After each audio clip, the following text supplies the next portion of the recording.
गुरुर्मूर्ति पूजामूलं गुरुपदं मन्त्रमूलं गुरुर्वाक्यं मोक्षमूलं श्रीगुरु कृपा। श्री गुरु चरण सरोज रज निज मन मुकुर सुधार। वर्णहु रघुवर विमल जस जो दायक फल चन। बुद्धिहीन तनु जानिके सुमिरहु पवन कुमार। बल बुद्धि विद्या देहु मोहि हरहु कलेश विकार। श्री राम जय जय राम। श्री राम जय जय राम। श्री राम जय जय राम। श्री राम जय जय राम। श्री राम जय जय राम।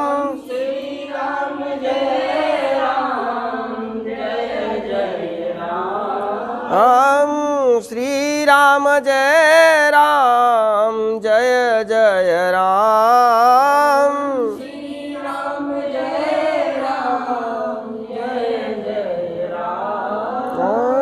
श्री राम जय जय राम। श्री राम जय जय राम।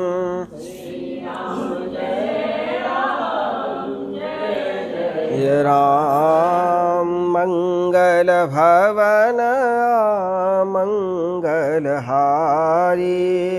मंगल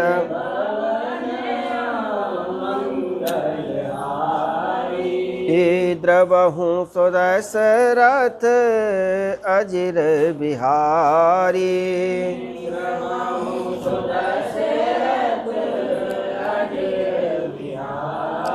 हे महावीर बिन बहु हनुमाना।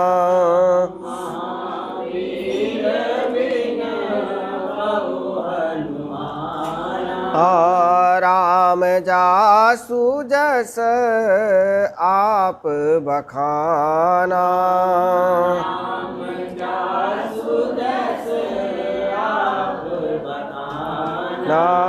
श्री राम जय जय राम।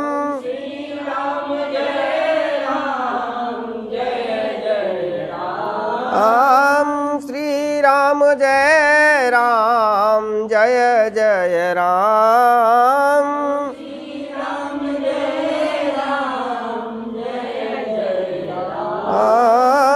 श्री राम जय जय राम।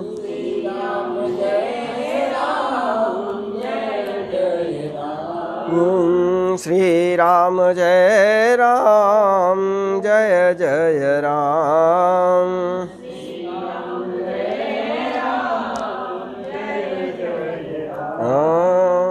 बोलिए सियावर रामचंद्र भगवान की जय। अनंत कोटि ब्रह्मांड नायक परमपिता परमेश्वर भगवान श्री सीताराम जी के चरणों में साष्टांग दंडवत। अनंत बलवंत हनुमान जी महाराज के चरणों में प्रणाम। मार्कंडेश्वर एवं श्याम सदाशिव भगवान के चरणों में प्रणाम करते हुए अनंत कोटि रुद्रगण, समस्त ज्योतिर्लिंग, समस्त सिद्धेश्वर, समस्त लिंग को प्रणाम करते हुए परमहंस श्री सद्गुरुदेव जी के चरणों में साष्टांग दंडवत प्रणीत करते हुए श्रावण मास के पावन अवसर पर श्री शिव महापुराण के शतरुद्र संहिता का आज 41वां अध्याय प्रारंभ हो रहा है। नंदीश्वर बोले, सेना के साथ किरातेश्वर के युद्ध को लिए आया देखकर शिव जी का ध्यान करते हुए अर्जुन ने वहाँ जाकर उसके साथ भयंकर युद्ध किया। उस भीलराज ने अपने अनेक गण और तीक्ष्ण शस्त्रों के द्वारा अर्जुन को अत्यधिक पीड़ित किया। तब उनसे पीड़ित हुए अर्जुन अपने इष्टदेव शिव का स्मरण करने लगे और अर्जुन ने शत्रुओं के सारे बाण काट डाले। जब गणों ने युद्ध करना छोड़ दिया तो अर्जुन ने किरात वेशधारी शिव जी को ललकारा। अर्जुन से पीड़ित गण दसों दिशाओं में भागने लगे। यद्यपि किरातपति ने उन गण स्वामी को ऐसा करने से रोका, किंतु वे अपने स्वामी के बुलाने पर भी नहीं लौटे। तब महाबली एवं पराक्रमी अर्जुन शिव जी ने नाना प्रकार के शस्त्र अस्त्रों से परस्पर युद्ध किया। यद्यपि शिव जी दया करते हुए अर्जुन के पास गए, किंतु अर्जुन ने निर्दयतापूर्वक शिव पर प्रहार किया। तदंतर शिव जी ने अर्जुन के समस्त अस्त्र शस्त्रों को काट डाला और कवच को भी छिन्न भिन्न कर दिया। केवल उनका शरीर शेष रह गया। तब धैर्यशाली उन अर्जुन ने भय से व्यथित होते हुए शिव जी का स्मरण कर वाहिनीपति के साथ मल्ल युद्ध करना आरंभ किया। उन दोनों के संग्राम को देखकर सागर सहित पृथ्वी काँप रही थी। देवता दुखी हो रहे थे और अब क्या होने वाला है। इसी बीच में शिव जी ऊपर जाकर आकाश में स्थित हो युद्ध करने लगे। अर्जुन भी उसी प्रकार आकाश में स्थित हो युद्ध करने लगे। इस प्रकार शिव और अर्जुन दोनों ही उड़ उड़कर आकाश में जब युद्ध कर रहे थे, तब उस अद्भुत युद्ध को देखकर देवगण विस्मित हो रहे थे। उसके पश्चात अर्जुन ने उन्हें अपने से अधिक बलवान जानकर शिव जी के चरणों का स्मरण कर तथा उनके ध्यान से विशेष बल प्राप्त कर भील के दोनों चरणों को पकड़ लिया। और जो ही चरण पकड़कर अर्जुन ने उन्हें आकाश में घुमाने लगे, तभी लीला करने वाले भक्त वत्सल भगवान शिव हंस पड़े। हे मुनि, भक्त के अधीन रहने वाले शिव जी ने अर्जुन को अपना दास्य प्रदान किया करने के लिए जो ये चरित्र किया, वह अन्यथा कैसे हो सकता है। इसके बाद भक्तवश्यता के कारण शिव जी ने हंसकर अपना अद्भुत सुंदर रूप अर्जुन के सामने प्रकट किया। हे पुरुषोत्तम, वेद शास्त्रों में और पुराणों में उनके जिस रूप का वर्णन है, व्यास जी ने अर्जुन को ध्यान के लिए जिस रूप का उपदेश दिया था, जिसके दर्शन मात्र से सारी सिद्धियां प्राप्त हो जाती हैं, उसी प्रकार का रूप धारण कर शिव जी प्रकट हुए। अर्जुन जिस रूप का ध्यान करते थे, उसी सुंदर रूप को अपने सामने प्रत्यक्ष प्रकट देखकर वे अत्यंत विस्मित और लज्जित हो उठे और मन में कहने लगे, अहो, ये तो परम कल्याणकारी ये शिव जी हैं जिन्हें मैंने अपना स्वामी स्वीकार किया है। ये तो स्वयं त्रिलोकी के साक्षात ईश्वर है। ये मैंने आज क्या कर डाला। निश्चय ही भगवान शिव को माया बड़ी बलवती है, जो बड़े बड़े मायाविदों का मोह लेती है। इन्होंने अपना रूप छिपाकर मेरे साथ इस प्रकार छल क्यों किया कि निश्चय ही मैं इनके द्वारा छला गया हूँ। इस प्रकार अपने मन में विचार कर अर्जुन ने हाथ जोड़कर सिर झुकाकर खिन्न मन से भक्तिपूर्वक प्रणाम किया। उससे कहा, अर्जुन बोले, हे देवदेव, हे महादेव, हे करुणाकर, हे शंकर, हे सर्वेश, मैं आपका अपराधी हूँ, मुझे क्षमा करें। हे प्रभु, इस समय आपने क्या किया जो अपना रूप छिपाकर मुझसे छल किया। हे प्रभु, आप जैसे स्वामी से युद्ध करते हुए मुझे लज्जा नहीं आई, मुझको धिक्कार है। नंदीश्वर बोले, हे सनत कुमार, इस प्रकार पांडुपुत्र अर्जुन पश्चाताप करने लगे और तत्काल महाप्रभु शिव जी के चरणों में शीघ्र गिर पड़े। तदंतर भक्त वत्सल महेश्वर ने प्रसन्न होकर अर्जुन को अनेक प्रकार से आश्वासन दिया और उनसे कहा। शिव जी बोले, हे पार्थ, तुम खेद मत करो, तुम मेरे प्रिय भक्त हो। मैंने ये सारी लीला तुम्हारी परीक्षा के लिए की थी, तुम शोक का परित्याग कर दो।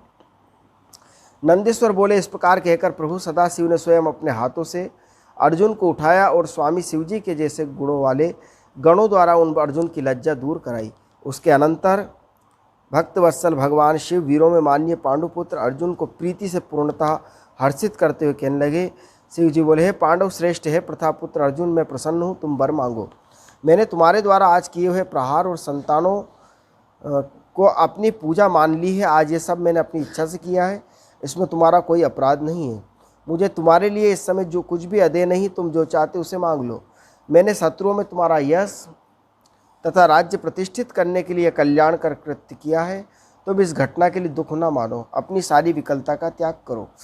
नंदीश्वर बोले, प्रभु शंकर जी के द्वारा इस प्रकार कहे जाने पर अर्जुन सावधान होकर भक्तिपूर्वक शिव जी से कहने लगे, हे प्रभु, आप भक्त प्रिय हैं, आपकी इच्छा का वर्णन मैं किस प्रकार कर सकता हूँ। मैं सदाशिव, आप कृपालु हैं, हर प्रकार से भक्तों पर दया करते हैं। अर्जुन बोले, हे देवादिदेव, आपको नमस्कार है। कैलाशवासी, आपको नमस्कार है। हे सदाशिव, आपको नमस्कार है। 5 मुख वाले, आपको नमस्कार है। जटाजूटधारी, आपको नमस्कार है। त्रिनेत्र आपको नमस्कार है। प्रसन्न स्वरूप वाले आपको नमस्कार है। सहस्त्रमुख आपको नमस्कार है। नीलकंठ आपको नमस्कार है। सद्योजात रूप आपके लिए नमस्कार है। वृषभ ध्वज आपको नमस्कार है। वाम भाग में पार्वती जी को धारण करने वाले आपको नमस्कार है। 10 भुजा वाले आपको नमस्कार है। परमात्मन आपको नमस्कार है। हाथ में डमरू तथा कपाल लेने वाले आपको नमस्कार है। मुंड मालाधारी आपको नमस्कार है। शुद्ध स्फटिक तथा शुद्ध कर्पूर के समान उज्जवल गोर श्रेष्ठ वर्ण वाले आपको नमस्कार है। पिनाक नामक धनुष एवं श्रेष्ठ त्रिशूल धारण करने वाले आपको नमस्कार है।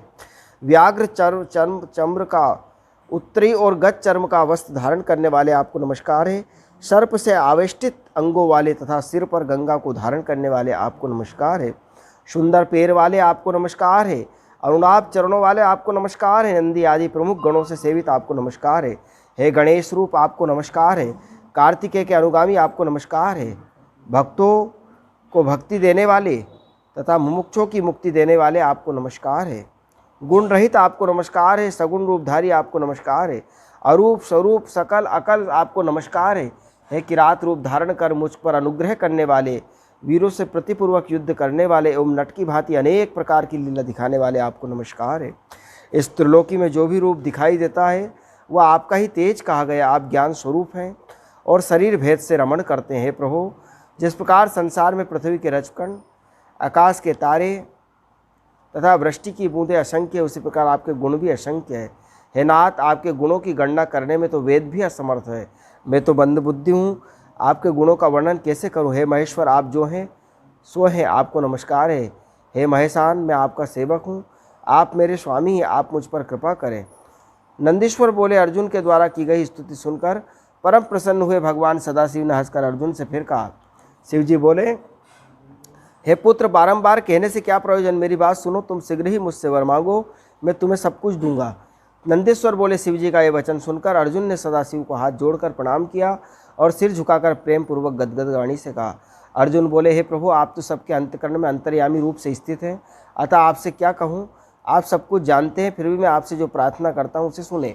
आपके दर्शन से शत्रुओं से उत्पन्न होने वाला जो मेरा संकट था वह दूर हो गया। अब मैं जिस प्रकार इस श्लोक में सर्वश्रेष्ठ सिद्धि प्राप्त करूं वैसा उपाय करें। नंदीश्वर बोले, ऐसा कहकर विनम्र हो हाथ जोड़कर अर्जुन नमस्कार करके भक्त वत्सल भगवान शिव के सन्निकट स्थित हो गए। स्वामी शिवजी भी पांडुपुत्र अर्जुन को इस प्रकार अपना परम भक्त जानकर बहुत संतुष्ट हुए। उन्होंने प्रसन्न होकर सभी के लिए सर्वदा दुर्जय अपना पाशुपत अस्त्र अर्जुन को प्रदान किया और ये वचन कहा। शिव जी बोले, मैंने अपना ये महान पाशुपत अस्त्र तुम्हें प्रदान किया। हे अर्जुन, तुम इससे दुर्जय हो जाओगे। तुम इस अस्त्र की सहायता से शत्रु पर विजय प्राप्त करोगे। मैं स्वयं कृष्ण से कहूँगा कि वे तुम्हारी सहायता करें। वे मेरे भक्त और मेरी आत्मा है, कार्य करने में सर्वथा समर्थ हैं। हे भारत, अब तुम मेरे प्रभाव से निष्कंटक राज्य करो और अपने भ्राता युधिष्ठिर से सर्वदा नाना प्रकार का धर्म आचरण कराते रहो। नंदीश्वर बोले, ऐसा कहकर उन शिव ने अर्जुन के सिर पर अपना हाथ रखा। उनसे पूजित होकर वे तत्काल अंतर्धान हुए। प्रसन्न मन वाले अर्जुन भी प्रभु से श्रेष्ठ पाशुपत अस्त्र प्राप्त कर भक्तिपूर्वक गुरुवर शिवजी का स्मरण करते हुए अपने आश्रम को चले गए। जिस प्रकार शरीर में पुनः प्राण आ जाता है, उसी प्रकार अर्जुन को आया देख युधिष्ठिर आदि सभी भाई प्रसन्न हो गए और पतिव्रता द्रौपदी को भी अर्जुन के दर्शन से सुख की प्राप्ति हुई। सभी पांडव परमात्मा शिवजी को प्रसन्न जानकर आनंदित हो गए। अर्जुन से सारा समाचार सुनकर उस वृतांत श्रवण से तृप्त नहीं हुए। उस समय उन महात्मा पांडवों के आश्रम में उनका मंगल प्रतिष्ठित करने के लिए चंदन युक्त फूलों की वर्षा होने लगी। उन लोगों ने भगवान शंकर को धन्य धन्य कहते हुए आनंद के साथ नमस्कार किया और अपने वनवास की अवधि समाप्त जानकर ही समझ लिया, अब अवश्य हम लोगों की विजय होगी। इसी समय अर्जुन को आश्रम पर आया जानकर श्री कृष्ण उनसे मिलने के लिए आए और सारा वृतांत जानकर हर्षित और कहने लगे, इसलिए तो मैंने कहा था शंकर सभी दुखों को नष्ट करने वाले हैं। मैं उनकी सेवा नित्य करता हूँ, आप लोग भी नित्य उनकी सेवा करें। हे सनत कुमार, इस प्रकार मैंने किरातेश्वर नामक शिव अवतार का वर्णन आपसे किया। उसको सुनकर अथवा सुनाकर भी मनुष्य अपने समस्त मनोरथों को प्राप्त कर लेता है। बोलिए काशी विश्वनाथ भगवान की। अब जो 42वां अध्याय प्रारंभ हो रहा है, इसमें भगवान शिव के 12 ज्योतिर्लिंग रूप अवतारों का वर्णन है। आप सब लोग एक श्लोक सुनते हैं, सौराष्ट्रे सोमनाथ श्रीशैले मल्लिकार्जुना उज्जयिनां महांकार ओंकारे ममलेश्वर।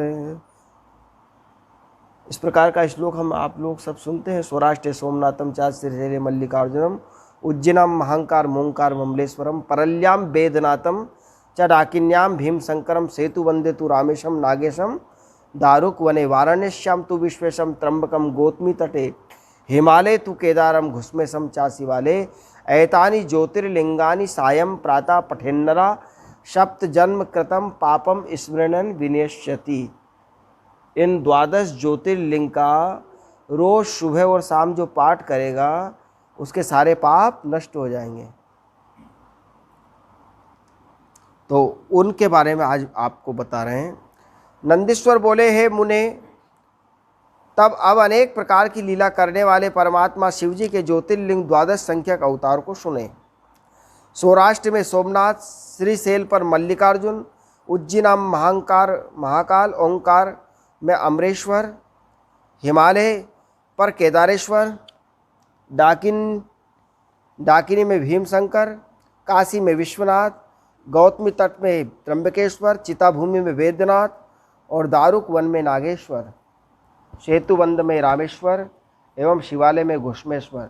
ये 12 शिव जी के ज्योतिर्लिंग स्वरूप अवतार हैं। हे मुनो, ये परमात्मा शिव के 12 ज्योतिर्लिंग अवतार दर्शन स्पर्श से पुरुषों का कल्याण करने वाले हैं। इन 12 ज्योतिर्लिंगों में प्रथम सोमनाथ नामक ज्योतिर्लिंग चंद्रमा के दुखों का नाश करने वाला है। उसके पूजन से क्षय और कुष्ठ आदि रोगों का विनाश होता है। ये सोमेश नामक शिव अवतार सुंदर सौराष्ट्र रूप देश में लिंग रूप से स्थित है। पूर्व काल में चंद्रमा ने इसकी पूजा की थी। वहीं पर चंद्रकुंड है जो समस्त पापों का नाश करने वाला है। बुद्धिमान पुरुष वहाँ स्नान करने मात्र से सभी प्रकार के रोगों से छुटकारा पाता है।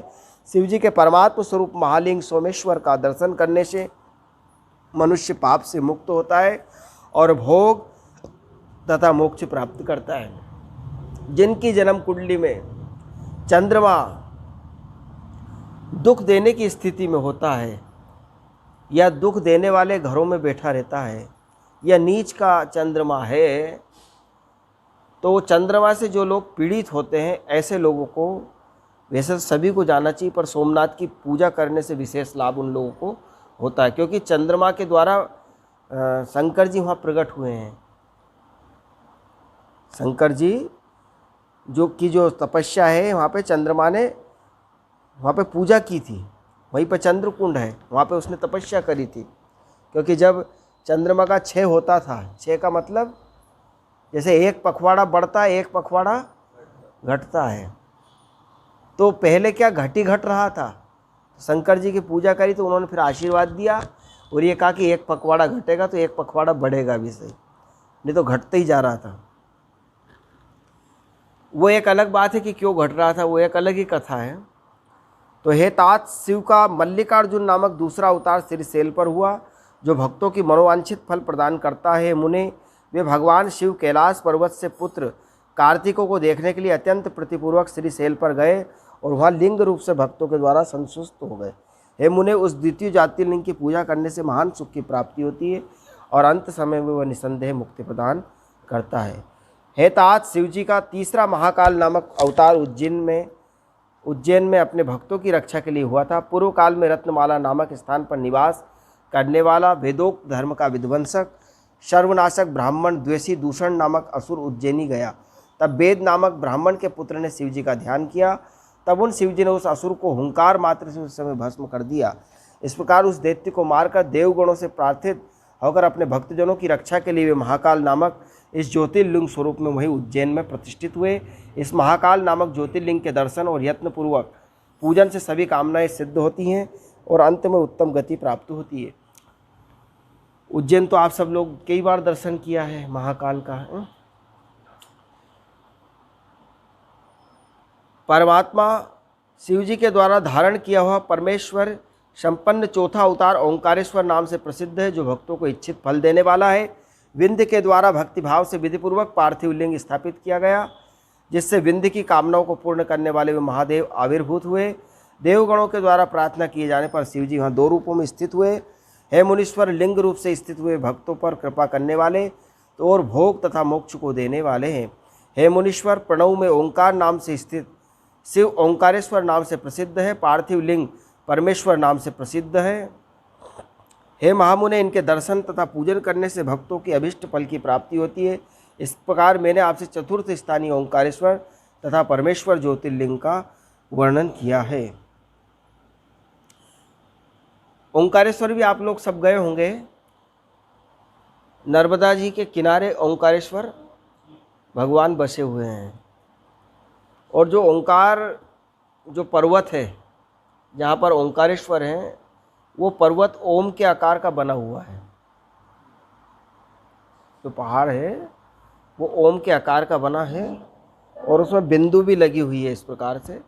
और इस पहाड़ के इस तरफ से भी नदी बहती है जिसको कावेरी बोलते हैं, पर गंगा नर्मदा जी का ही वो जल उसमें आता है, पर कावेरी नाम से उधर प्रसिद्ध है क्योंकि वहाँ पे बांध बना दिया ना, तो बांध के कारण शायद एक जैसा लगता है, पर वो उसको कावेरी बोलते हैं, इधर नर्मदा जी बोलते हैं। उसके बीच में जो है वो ओंकारेश्वर है। और वहाँ पर ज्योतिर्लिंग दो रूप में प्रकट हुए हैं, पर कई लोग एक ही शंकर जी का दर्शन करते हैं, पर उन दोनों के दर्शन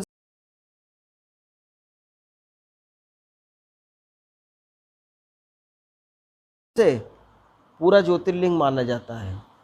तो इधर जो है वो ओंकारेश्वर है और इधर जो ज्योतिर्लिंग है वो परमेश्वर है, पर उनको ममलेश्वर वहाँ सब बोलते हैं, ममलेश्वर, पर इसमें शिव पुराण में लिखा परमेश्वर। और विंध्य के द्वारा भक्ति भाव से विधि पूर्वक पार्थिव लिंग स्थापित किया था, जिससे विंध्य की कामनाओं को पूर्ण करने वाले महादेव आविर्भूत हुए थे। विंध्याचल जो पर्वत है, जो नर्मदा के उत्तर तट पे विंध्याचल पर्वत है। आप कभी भी नर्मदा जी जाएंगे तो बीच में हर जगह जहाँ से उतरेंगे वहीं पे वो पहाड़ मिलेगा आपको, वही विंध्याचल है। और इसकी लंबाई है ठेठ विंध्याचल यानी काशी के पास से चालू होता है। तो ये जहाँ पे नर्मदा जी गई हैं वहीं तक चलता है ये पहाड़, ऐसा है। अधिकतर दूर यानी कि यहाँ तक आता, क्या बोलते हैं, बड़ौदा के आसपास तक आता है वो पहाड़। हाँ वही है ये विंध्याचल, वही है। इतने लंबे लेटे हुए थे और इतने ऊंचाई पे जा रहे थे, कह रहे थे कि सूर्य की गति को रोक दूंगा, यानी कि एक तरफ अंधेरा ही रहने दूंगा, प्रकाश ही नहीं होने दूंगा। और उन्होंने जब इतने लंबे हुए तो काफ़ी दूर तक अंधकार कर दिया था।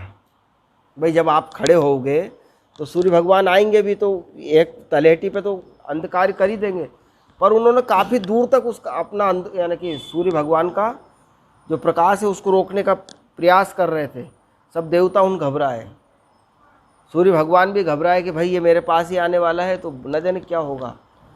तो उनके जो गुरु जी थे अगस्त, उनसे कहा, निवेदन किया कि महाराज इसको रोको, विंध्याचल को। विंध्याचल पर्वत के पास गुरुदेव आए तो गुरुदेव को साष्टांग दंडवत की उन्होंने विंध्याचल ने। तो ये लेटे कहाँ से, गुजरात से लेके तो यूपी तक लेटे हैं, इतने लंबे थे। अब ऐसे लंबे कर दो आप, कितने किलोमीटर होंगे, 600 किलोमीटर के लगभग होती है हाइट, 600-700 के लगभग। अब 600-800 कितना ऊपर होता है भाई। हमारा हवाई जहाज ही मुश्किल से 2 या 4 किलोमीटर ऊपर उड़ता है, यही हाइट होगी मुझे लगता है। इससे ज़्यादा तो हाइट हवाई जहाज भी ज़्यादा से ज़्यादा 10 भी मान लो, पर 600 किलोमीटर ऊपर तक हाइट बढ़ ली थी, इससे भी ऊपर बढ़ रहे थे। तो ये साष्टांग दंडवत, जैसे ही गुरु जी आए तो उनकी भक्ति भाव से पूजा करी और इसके बाद साष्टांग दंडवत किया। तो साष्टांग दंडवत करते हुए गुरु जी ने कहा कि बेटा हम तुमसे कुछ लेने आए हैं। तो उन्होंने कहा गुरुदेव आज्ञा करें, और साष्टांग दंडवत करने लग गए उस समय। आप आज्ञा करें, मेरा अहोभाग्य है, लेकिन जैसे आज लेटे हो वैसे हमेशा ही लेटे रहना, उठने ही मत। तो आज भी लेटे हुए हैं और गुरु जी गए ही नहीं, फिर वो दक्षिण में ही रह गए, उत्तर में आए ही नहीं। उन्होंने कहा जाऊँगा तो कहेगा कि उत्तर उठ आऊँ, और उठाएंगे तो फिर न जाने कहाँ जाएंगे, इसलिए वो उधर ही दक्षिण दिशा में रह गए। इसीलिए तो शंकर जी उनके मिलने के लिए दक्षिण दिशा में आए, क्योंकि वो उत्तर दिशा में नहीं जा सकते ना, उनको प्रतिबंधित है। देवताओं का काम किया है उन्होंने, तो वो दक्षिण में रहते हैं। तो अगर शंकर जी की इच्छा हुई तो वो उनके पास गए। तो आप लोग रामायण पढ़ते हो ना, जासु कथा कुंभज ऋषि गाई, और भगति जासु में मुनि ही सुनाई। तो उस कथा को सुनने के लिए, उनके दर्शन, उनसे मिलने के लिए शंकर जी की इच्छा हुई।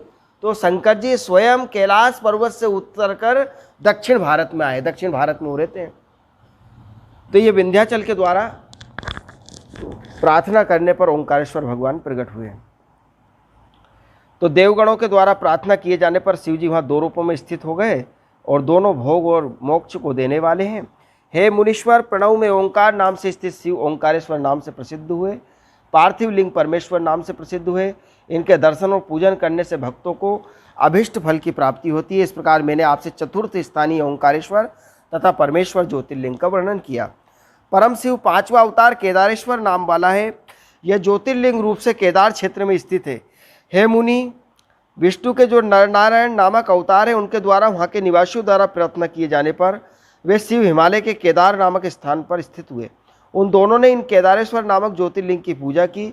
ये केदारेश्वर नामक शिव दर्शन तथा अर्चन भक्तों के मनोरथ को पूर्ण करने वाले हैं। तात शिव जी का एक केदार संज्ञक अवतार सर्वेश्वर होने से भी इस केदार खंड का विशेष रूप से स्वामी है, जो भक्तों की सभी मनोकामनाएं पूर्ण करने वाला है। शिव जी का छठा ज्योतिर्लिंग अवतार भीमशंकर नाम से प्रसिद्ध है। यह अवतार महान लीला करने वाला है और भीम नामक असुर का विनाशक है।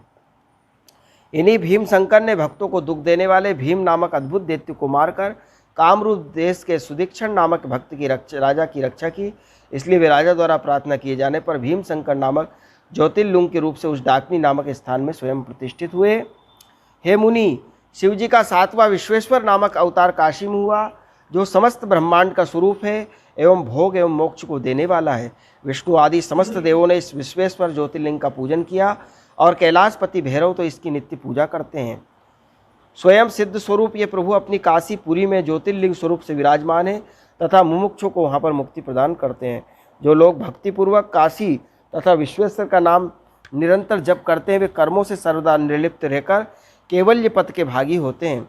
शिव जी का त्र्यंबकम नामक आठवां अवतार महर्षि गौतम के द्वारा प्रार्थना किए जाने पर गौतमी के तट पर हुआ और महर्षि गौतम द्वारा प्रार्थना किए जाने पर वहीं पर उनकी प्रसन्नता के लिए शिव जी ज्योतिर्लिंग स्वरूप से अचल होकर प्रेम पूर्वक प्रतिष्ठित हो गए। उन महेश्वर के दर्शन, स्पर्श और अर्चन से सभी कामनाएं पूर्ण होती है और अंत में मुक्ति होती है। यह आश्चर्यकारी है। शिव के अनुग्रह से वहाँ पर गौतम के प्रतिवश पवित्र करने वाली शिवप्रिया गंगा गौतमी नाम से स्थित है। शिव जी का नौवां ज्योतिर्लिंग अवतार वेदनाथेश्वर नाम से प्रसिद्ध हुए। नानाविध लीला करने वाले वे प्रभु रावण के निमित्त प्रकट हुए थे। भगवान महेश्वर रावण के द्वारा लाए जाने के बहाने चिता भूमि में ज्योतिर्लिंग स्वरूप से प्रतिष्ठित हो गए। ये ज्योतिर्लिंग वेदनाथेश्वर नाम से तीनों लोकों में प्रसिद्ध हुआ। भक्तिपूर्वक दर्शन एवं पूजन करने से निश्चय ये भोग और मोक्ष को देने वाला है। हे मुनि, वेदनाथेश्वर शिव के महात्म रूप शास्त्र को पढ़ने और सुनने वाले को भोग एवं मोक्ष दोनों प्राप्त होता है। शिव जी का 10वां अवतार नागेश्वर नाम वाला कहा गया है, जो भक्तों की रक्षा के लिए आविर्भूत हुआ और सर्वदा दुष्टों का दमन करता रहता है। धर्मनाशक दारुक नामक राक्षस को मारकर शिव जी ने वैश्यों के स्वामी सुप्रिय नामक अपने भक्त की रक्षा की थी। नाना प्रकार की लीला करने वाले वे परमात्मा शाम सदाशिव लोकों का कल्याण करने के लिए ज्योतिर्लिंग स्वरूप धारण कर नागेश्वर नाम से वहीं पर स्थित हो गए।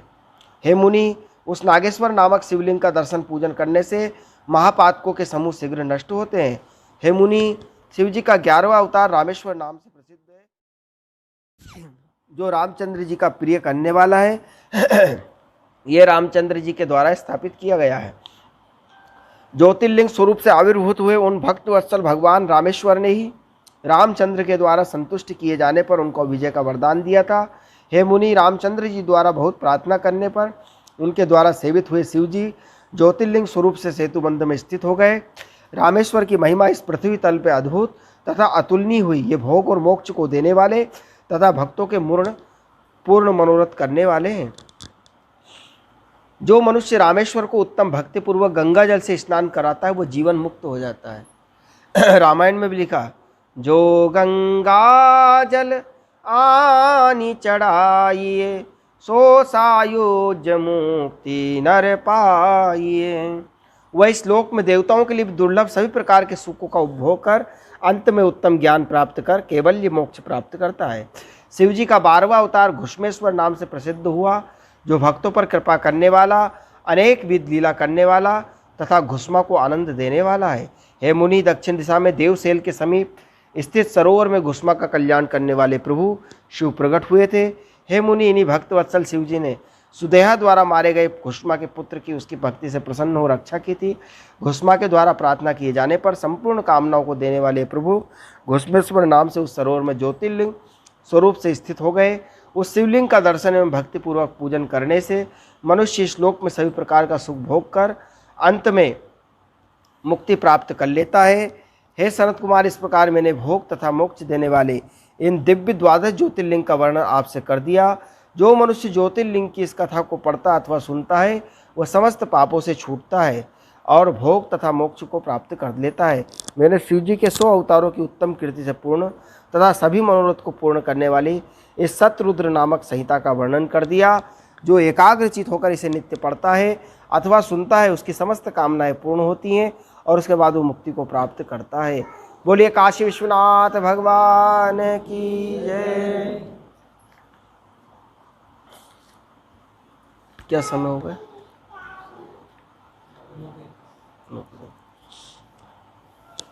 अब अभी तक जो आपको चल रही थी 100 रुद्रों की कथा थी, उस संहिता का नाम था सतरुद्र संहिता। अब कोटि रुद्र संहिता चालू हो रही है और उसका पहला अध्याय है योधते निजमाय यएव भुवनाकारं विकारोज्झितो यस्याहु करुणाकटाक्ष विभो स्वर्गापवगार्भिदो प्रत्यज्ञबोध सुखाद्वयं हृदि सदा पश्यन्ति यं योगिन् इस्तस्मै शैलसुताञ्चित् तार्धौ वपुषे सौसन्नं तेज से। जो निर्विकार होते हुए भी अपनी माया से विराट विश्व का आकार धारण कर लेते हैं, स्वर्ग तथा अपवर्ग जिनके कृपा कटाक्ष के वैभव बताए जाते हैं तथा योगी जन जिन्हें सदा अपने हृदय के भीतर ज्ञानंद स्वरूप में देखते हैं, उन तेजोमय भगवान शंकर को जिनका आधा शरीर शैल राजकुमारी पार्वती से सुशोभित है, निरंतर मेरा नमस्कार है। जिनकी कृपा पूर्ण चितवन बड़ी ही सुंदर है, जिनका मुखारविंद मंद मुस्कान की छटा से अत्यंत मनोहर दिखाई देता है, जो चंद्रमा की कला से परम उज्ज्वल है, जो तीनों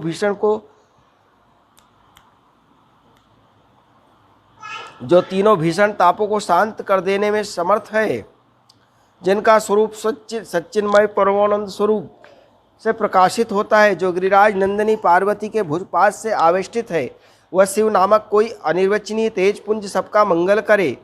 ऋषिगण बोले, हे सूत, आपने लोक का कल्याण करने के निमित्त अनेक प्रकार के आख्यानों से युक्त शिव जी के अवतारों का महात्म भली भांति बताया। कहा, अब हे तात, आप शिव जी के लिंग संबंधी महात्म का प्रेम पूर्वक वर्णन करें। हे शिव भक्तों में श्रेष्ठ, आप धन्य हैं। हे प्रभु, आपके मुख कमल से शिव के अमृत रूप मनोहर यश को सुनते हुए हम लोग तृप्त नहीं हुए, अतः उसी को फिर से कहें। इस पृथ्वी के सभी तीर्थों में जितने शुभ लिंग है अथवा इस भूतल पर अन्यत्र जो भी प्रसिद्ध लिंग स्थित है, हे व्यास शिष्य, लोकहित की कामना से परमेश्वर शिव जी के उन सभी दिव्य लिंगों का वर्णन करें। सूत जी बोले, हे ऋषिवरों, आप लोगों ने लोकहित की कामना से अच्छी बात पूछी है, अतः हे द्विज, आप लोगों के स्नेह से मैं उन लिंगों का वर्णन करता हूँ। हे मुनि, शिव जी के संपूर्ण लिंगों की कोई निश्चित संख्या नहीं है। कितने लिंग है पता नहीं है, कोई संख्या ही नहीं है, क्योंकि यह समस्त पृथ्वी लिंगमय है। ये पूरी पृथ्वी लिंगमय है और सारा जगत लिंगमय है, सभी तीर्थ लिंगमय है, सारा प्रपंच लिंग में ही प्रतिष्ठित है। यद्यपि उनकी कोई संख्या नहीं है, फिर भी मैं कुछ लिंगों का वर्णन कर रहा हूँ। इस जगत में जो भी कुछ दृश्य देखा जाता है, कहा जाता है और मन से स्मरण किया जाता है, वह सब शिव स्वरूप है। शिव के अतिरिक्त अन्य कुछ भी नहीं है। फिर भी है देव श्रेष्ठ ऋषिगण, इस पृथ्वी पर जितने भी दिव्य लिंग है, जैसा कि मुझे ज्ञात है, उनको मैं बता रहा हूँ, आप लोग प्रेम पूर्वक सुने। पाताल में, स्वर्ग में, पृथ्वी पर सभी जगह शिवलिंग है, क्योंकि देवता, असुर, मनुष्य सभी शिव जी का पूजन करते हैं। हे महर्षि, और शिव जी ने लोगों के कल्याणार्थ लिंग रूप से देव, मनुष्य और दैत्यों के सहित इस समस्त त्रिलोकी को व्याप्त कर रखा है। वे महेश्वर लोकों के हित के लिए तीर्थ में, अन्य स्थलों में विविध लिंगों को धारण करते हैं, जिसे स्थान पे जब जब शिव जी के भक्तों ने भक्तिपूर्वक उनका स्मरण किया है, उस समय उन उन स्थानों में प्रकट होकर भक्तजनों का कार्य करके वे वहाँ स्थित हो गए। उन्होंने लोक उपकारार्थ अपने इस लिंग को प्रकट किया और इस लिंग का पूजन करके मनुष्य सिद्धि को प्राप्त हुआ है। हे द्विज, पृथ्वी पर जितने लिंग हैं उनकी कोई गणना नहीं है, फिर मैं प्रधान लिंगों को कहता हूँ। प्रधान लिंगों में जो विशेष रूप से मुख्य लिंग है उनको मैं कहता हूँ, जिनके सुनने से मनुष्य उसी समय पापों से मुक्त होता है। हे मुनि सत्तम, इस श्लोक में मुख्यों में मुख्य जितने ज्योतिर्लिंग हैं उन्हें मैं इस समय कहता हूँ, जिन्हें सुनकर प्राणी पापों से छूटता है। सौराष्ट्र में सोमनाथ, श्रीशैल पर मल्लिकार्जुन, उज्जैन में महाकाल, ओंकार क्षेत्र में परमेश्वर, हिमालय पर केदार, डाकनी में भीमशंकर, वाराणसी में विश्वेश्वर, गौतमी नदी के तट पर त्र्यंबकेश्वर, चिताभूमि में वैद्यनाथ, दारुक वन में नागेश, सेतुबंदे में रामेश्वर, शिवालय में घुष्मेश्वर नामक ज्योतिर्लिंग है। जो प्रतिदिन प्रातःकाल उठकर इन 12 नामों का पाठ करता है उनके सभी प्रकार के पाप छूट जाते हैं और उसको संपूर्ण सिद्धियों का फल प्राप्त होता है। हे मुनीश्वरों, उत्तम फल पुरुष जिस जिस मनोरथ की अपेक्षा करके इनका पाठ करेंगे वे उस मनोकामना को इस लोक में तथा परलोक में प्राप्त करेंगे, और जो शुद्ध अंतःकरण वाले पुरुष निष्काम भाव से इनका पाठ करेंगे वे पुनः माता के गर्भ में निवास नहीं करेंगे। इस लोक में इन लिंगों का पूजन करने से ब्राह्मण आदि सभी वर्णों का दुख नष्ट होता है और परलोक में निश्चित रूप से उसकी मुक्ति होती है। इन लिंगों पर चढ़ाया गया प्रसाद सर्वथा ग्रहण करने योग्य होता है और उसे श्रद्धा से विशेष यत्न से ग्रहण करना चाहिए। ऐसा करने वाले के समस्त पाप उसी क्षण विनष्ट हो जाते हैं। द्विज, इन ज्योतिर्लिंगों का विशेष फल कहने में ब्रह्मा आदि भी समर्थ नहीं है, फिर दूसरों की बात ही क्या है। जिसने किसी भी एक लिंग का 6 मास तक यदि निरंतर पूजन कर लिया उसे पुनर्जन्म का दुख नहीं उठाना पड़ता है। एक ही लिंग का 6 महीने तक। ये 12 ज्योतिर्लिंग की बात है। ये 12 ज्योतिर्लिंग में 6 माह तक कोई भी ज्योतिर्लिंग का आप नियम से पूजन पाठ कर लें तो पुनर्जन्म नहीं होगा, ये निश्चित हो जाता है।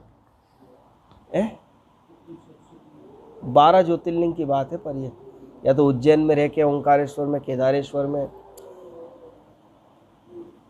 नीच कुल में उत्पन्न हुआ पुरुष भी यदि किसी ज्योतिर्लिंग का दर्शन करता है तो उसका जन्म पुनः निर्मल एवं उत्तम कुल में होता है और वह उत्तम कुल में जन्म प्राप्त कर धन से संपन्न वेद का पारगामी विद्वान होता है। उसके बाद उसे वेदोचित शुभ कर्म करके वह स्थिर रहने वाली मुक्ति प्राप्त करता है। हे मुनीश्वरों, मलेच्छ, अंत्यज अथवा नपुंसक कोई भी हो, वह ज्योतिर्लिंग के दर्शन के प्रभाव से द्विज कुल का जन्म लेकर मुक्त हो जाता है, इसलिए ज्योतिर्लिंग का दर्शन अवश्य करना चाहिए।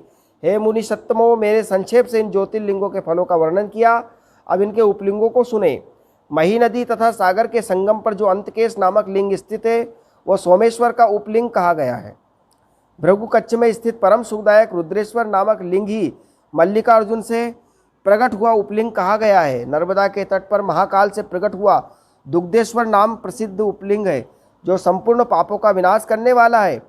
ओंकारेश्वर संबंधी उपलिंग कर्दमेश्वर नाम से प्रसिद्ध और बिंदु सरोवर के तट पर स्थित है और ये संपूर्ण कामनाओं को फल देने वाला है।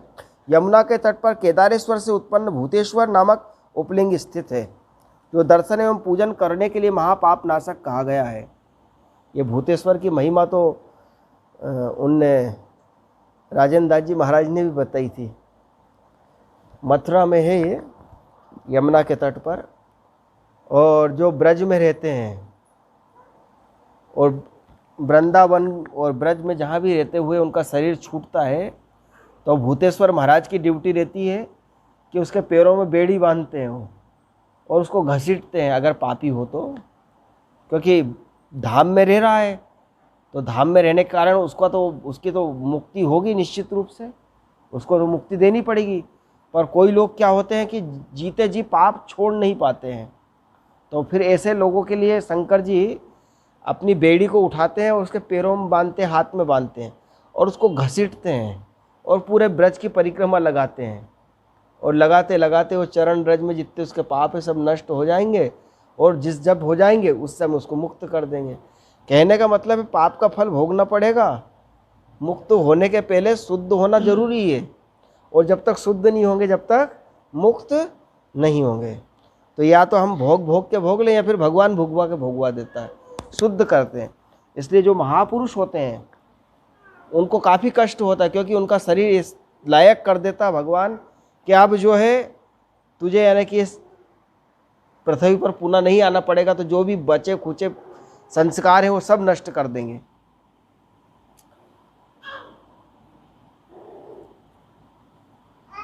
तो सह्य पर्वत पर स्थित भीमेश्वर नामक लिंग भीमशंकर का उपलिंग कहा गया।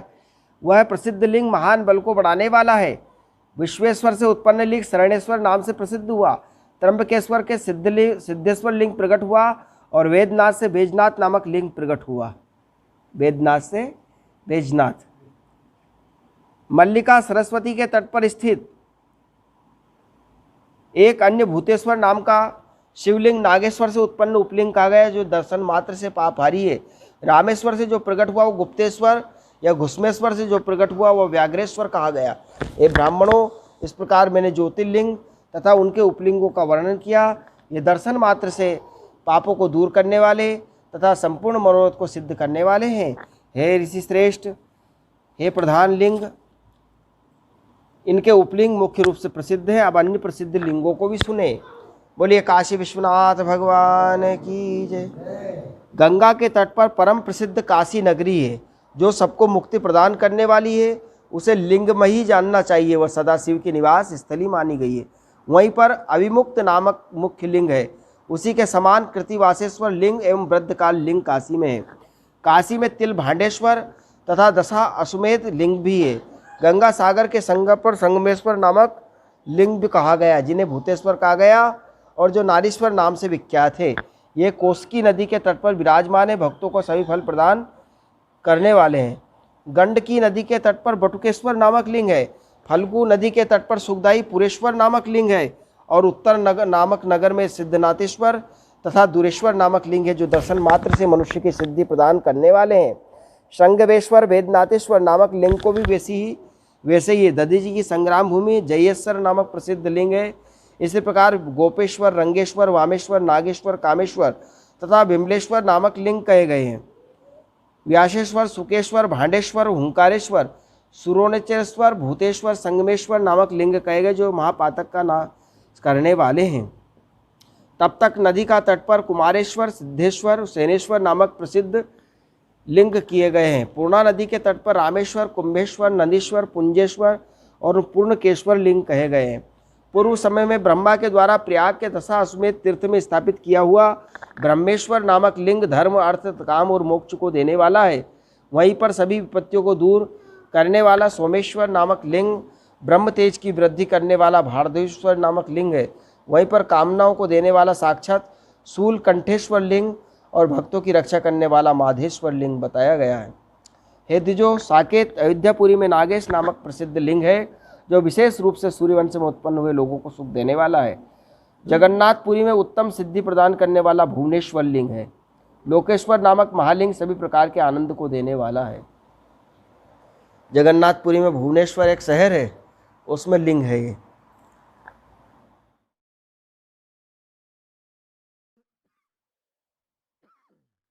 कामेश्वर तथा गंगेश शिवलिंग परम शुद्धि प्रदान करने वाला है। इसी प्रकार लोकहित करने वाला तथा शुक्र को सिद्धि प्रदान करने वाला शुक्रेश्वर लिंग है। बटेश्वर नामक लिंग सभी कामनाओं का फल प्रदान करने वाला, सिंधु तट पर स्थित कपालेश्वर एवं बक्त्रेश्वर सभी पापों को दूर करने वाला है। धोत पापेश्वर, भीमेश्वर तथा सुरेश्वर नामक लिंग साक्षात शिव के अंश कहे गए। लोक पूजित नंदेश्वर लिंग को ज्ञान पर जानना चाहिए। नाकेश्वर तथा रामेश्वर महापुण्य के प्रदाता कहे गए हैं। विमलेश्वर, कंटकेश्वर, धरतुकेश नामक लिंग पूर्व सागर के संगम पर स्थित है। चंद्रवेश्वर को चंद्रमा के समान कांति रूप फल को देने वाला जानना चाहिए। सिद्धेश्वर नामक लिंग संपूर्ण कामनाओं को सिद्ध करने वाला कहा गया। जहाँ पर शिवजी ने पूर्व काल में अंधक दैत्य का वध किया था, वहीं पर बिल्वेश्वर तथा अंधकेश्वर लिंग भी प्रसिद्ध है। अंधक का वध करने के उपरांत ये शिवजी अपने अंश स्वरूप धारण कर पुनः वहीं स्थित हो गए। सर्वदा लोक को सुख देने वाले शरणेश्वर लिंग तो प्रसिद्ध है। कर्दमेश्वर श्रेष्ठ लिंग कहा गया है। कोटिस अब अर्बुदाचल पर स्थित है। प्रसिद्ध अचलेश नामक लिंग लोगों को सदा सुख देने वाला है। और कौशिकी नदी के तट पर नागेश्वर लिंग नित्य विराजमान है। अंतेश्वर नामक लिंग कल्याण और मंगल करने वाला है। योगेश्वर, वेदनाथेश्वर, कोटेश्वर, सप्तेश्वर लिंग विख्यात कहे गए। भद्र नामक शिव भद्रेश्वर लिंग के रूप में विख्यात है। इसी प्रकार चंडेश्वर तथा संगमेश्वर भी कहे जाते हैं। पूर्व दिशा में जितने विशेष और सामान्य लिंग प्रकट हुए हैं, इस प्रसंग में उन सभी का वर्णन मैंने आपसे किया है। हे मुनिश्रेष्ठ, अब दक्षिण दिशा में जो शिवलिंग प्रकट हुए हैं उनका वर्णन मैं आपसे करता हूँ। बोलिए काशी विश्वनाथ भगवान की जय। तो इसी के साथ शिव महापुराण आज यहीं विश्राम करते हैं। अब कोटि रुद्र संहिता की बात चल रही है। आज दूसरा अध्याय पूर्ण हुआ है। बोलिए सियावर रामचंद्र भगवान। श्री राम जय जय राम। श्री राम जय जय राम। श्री राम जय राम। श्री राम जय राम श्री राम जय जय राम। श्री राम जय जय राम। श्री राम जय जय राम। श्री राम जय जय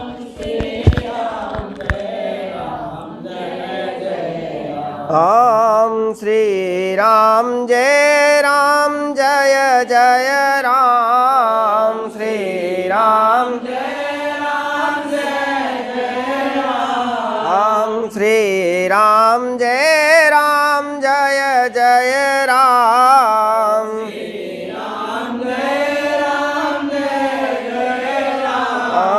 श्री राम जय जय राम। श्री